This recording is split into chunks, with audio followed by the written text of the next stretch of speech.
ನಮಸ್ಕಾರ. ಇಂದು ನಾವು ಒಂದು ಮಹತ್ವದ ವಿಷಯದ ಬಗ್ಗೆ ಮಾತಾಡೋಣ, ಅಂತರರಾಷ್ಟ್ರೀಯ ಸಂಬಂಧಗಳು. ಇದು ಯುಪಿಎಸ್ಸಿ, ಕೆಪಿಎಸ್ಸಿ ಹಾಗೂ ಇತರೆ ಎಲ್ಲಾ ಸ್ಪರ್ಧಾತ್ಮಕ ಪರೀಕ್ಷೆಗಳಲ್ಲಿ ಬಹಳ ಮುಖ್ಯವಾದ ವಿಷಯ. ಅಂತರರಾಷ್ಟ್ರೀಯ ಸಂಬಂಧಗಳು ಅಂದರೆ ಏನು? ಸರಳವಾಗಿ ಹೇಳುವುದಾದರೆ ದೇಶಗಳು ಪರಸ್ಪರ ರಾಜಕೀಯ, ಆರ್ಥಿಕತೆ, ಯುದ್ಧ ಮತ್ತು ಶಾಂತಿ ಕುರಿತ ಸಂಪರ್ಕ ಹೊಂದಿರುವ ಅಧ್ಯಯನವೇ ಅಂತರರಾಷ್ಟ್ರೀಯ ಸಂಬಂಧಗಳು.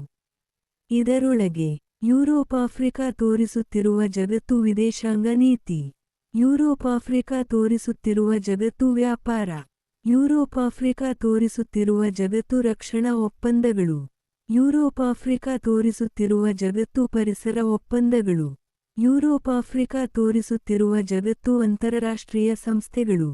ಇವೆಲ್ಲವೂ ಒಳಗೊಂಡಿರುತ್ತವೆ. ಅಂತರರಾಷ್ಟ್ರೀಯ ಸಂಬಂಧಗಳು ಯಾಕೆ ಮುಖ್ಯ? ಇಂದಿನ ಜಾಗತೀಕರಣದ ಯುಗದಲ್ಲಿ ಒಂದು ದೇಶ ತನ್ನದಾಗಿಯೇ ಬದುಕಲು ಸಾಧ್ಯವಿಲ್ಲ. ಉದಾಹರಣೆ, ಹಿಮ್ಮುಖ ಸೂಚ್ಯಂಕ ಬಲಕ್ಕೆ ಸೂಚಿಸುತ್ತದೆ ಭಾರತಕ್ಕೆ ತೈಲ ಬೇಕಾದರೆ ಮಧ್ಯಪೂರ್ವದ ದೇಶಗಳ ಮೇಲೆ ಅವಲಂಬನೆ ಇರಬೇಕು. ಹಿಮ್ಮುಖ ಸೂಚ್ಯಂಕ ಬಲಕ್ಕೆ ಸೂಚಿಸುತ್ತದೆ ತಂತ್ರಜ್ಞಾನಕ್ಕಾಗಿ ಅಮೆರಿಕ, ಜಪಾನ್, ಯುರೋಪಿನ ದೇಶಗಳ ಜೊತೆ ಸಂಬಂಧ ಬೆಳೆಸಬೇಕು. ಹಿಮ್ಮುಖ ಸೂಚ್ಯಂಕ ಬಲಕ್ಕೆ ಸೂಚಿಸುತ್ತದೆ ರಕ್ಷಣಾ ಕ್ಷೇತ್ರದಲ್ಲಿ ರಷ್ಯಾ ಜೊತೆ ಒಪ್ಪಂದ ಮಾಡಿಕೊಳ್ಳಬೇಕು. ಹೀಗಾಗಿ ಅಂತರರಾಷ್ಟ್ರೀಯ ಸಂಬಂಧಗಳು ನಮ್ಮ ದಿನನಿತ್ಯದ ಬದುಕಿಗೂ ಪರಿಣಾಮ ಬೀರುತ್ತವೆ. ಮುಖ್ಯ ವಿಷಯಗಳು: 1. ವಿದೇಶಾಂಗ ನೀತಿ.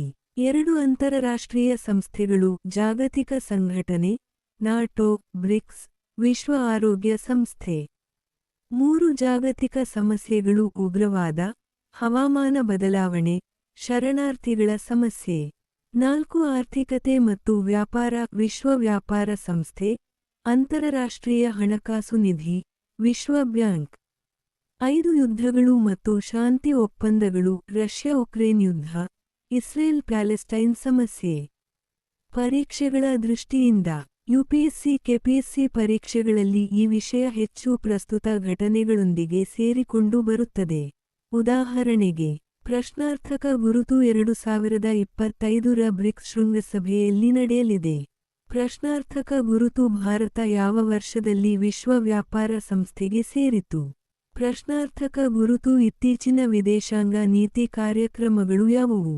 ಹೀಗಾಗಿ ಅಂತರರಾಷ್ಟ್ರೀಯ ಸಂಬಂಧಗಳು ಅಂದರೆ ಕೇವಲ ಪುಸ್ತಕದಲ್ಲೇ ಅಲ್ಲ, ನಮ್ಮ ಬದುಕಿನಲ್ಲಿಯೂ ಮಹತ್ವ ಹೊಂದಿರುವ ವಿಷಯ. ಇಂತಹ ಪರೀಕ್ಷಾ ಆಧಾರಿತ ವಿಡಿಯೋಗಳು ಬೇಕೆಂದರೆ ನಮ್ಮ ಚಾನೆಲ್ಗೆ ಚಂದಾದಾರರಾಗಿ.